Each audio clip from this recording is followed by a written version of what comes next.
Mamma mia! Hello guys and welcome to the video number 4.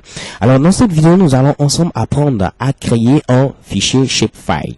Alors dans la vidéo précédente, nous avons pu décrire ce que c'est qu'un fichier shapefile et nous avons aussi expliqué le fait qu'un fichier shapefile n'est pas simplement composé du fichier qui a pour extension .shp mais également de d'autres fichiers comme le fichier de la table attributaire, des fichiers de projection, et ainsi de suite. Ok.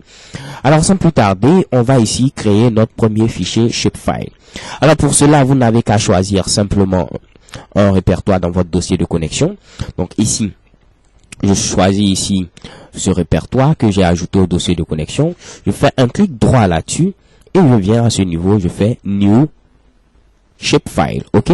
Donc si je voulais ajouter un autre dossier de connexion, je vous l'ai montré, on peut faire ici un clic droit Connect Folder. Je vais rapidement choisir un dossier, par exemple ici CSESMT, et au niveau de ce dossier, je fais un clic droit New et ici Shapefile pour créer un nouveau fichier Shapefile. Ok. Alors lorsque vous le faites, vous devez ici préciser ici, spécifier le nom du fichier Shapefile. Donc là, je vais l'appeler comment? Je vais appeler par exemple ce fichier ici, par exemple antenne, ok? Donc là, je mets par exemple ici antenne, par exemple BTS. Pour ceux qui sont dans le domaine des télécommunications, ils sauront très rapidement ce que cela signifie antenne BTS. Pas de souci, vous pouvez nommer votre fichier comme vous le voulez. Ici, on fait simplement qu'un petit test. Un petit test. Donc ici ensuite, on doit choisir ici le type de fichier shapefile. Vous avez ici le choix entre points, polyligne, polygone, multipoint, multipatch. Ok. Donc vous allez choisir ici point. Si votre fichier va représenter un point, donc sera représenté par un point, comme c'est le cas des antennes BTS. Vous pouvez choisir ici par exemple polyligne, ici ce sont des lignes comme par exemple un réseau routier. Ok. Vous pouvez choisir également polygone pour représenter peut-être des surfaces. Et également il y a multipoint et multipatch. Multipoint et multipatch vous permettent de pouvoir appliquer un ensemble de valeurs à des éléments qui ont à peu près les mêmes significations, les mêmes caractéristiques. Je m'explique. Si par exemple vous êtes dans un pays où il y a plusieurs îles, vous pouvez prendre par exemple ici soit un multipoint pour pouvoir faire en sorte que lorsque vous sélectionnez un seul élément, donc une seule île, alors toutes les autres îles de la même ville soient sélectionnées. Donc c'est pour ici spécifier un ensemble de valeurs qui partagent des propriétés communes. Ok. La différence entre multipoint et multipatch est tout simplement que multipoint c'est pour un ensemble de valeurs qui sont désignées par des points et multipatch pour un ensemble de valeurs qui sont désignées soit par des lignes ou des polygones.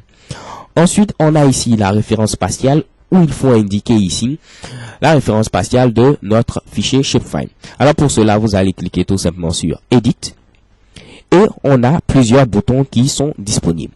Le premier bouton ici, Select, nous permet de pouvoir sélectionner ici un système de coordonnées prédéfini dans ArcGIS. Ok.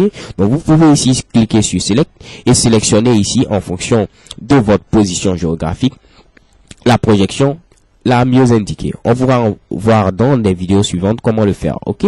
Nous avons également Import qui permet ici d'importer ici un fichier qui a déjà été projeté dans un système de projection. Ok. Il y a également New qui nous permet de pouvoir créer nous-mêmes notre propre système de coordonnées. Donc il faudra par exemple préciser ici le nouveau méridien origine ou également l'ellipsoïde. Ok. Alors c'est un peu tout. Voilà un peu en détail comment créer un fichier shapefile. Pour notre cas, je vais cliquer simplement sur Select. Vu que je me trouve à Dakar, je vais prendre ici Project Coordinate System. Ok. Et je fais ici Add. Je sélectionne ensuite UTM. Je fais Add. Je sélectionne ensuite WGS 1984 Add, je fais Northern Hemisphere Add et je vais choisir ici pour terminer ici WGS 1984 28N Add. Ok, donc vous pouvez voir ici le système de coordonnées de projection qui a bel et bien ici été pris en compte.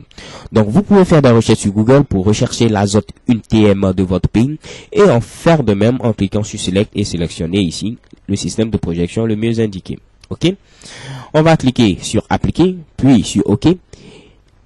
On va cliquer encore sur OK. Et shakebam, comme vous pouvez le voir ici, nous avons notre nouveau fichier shapefile, antenne BTS.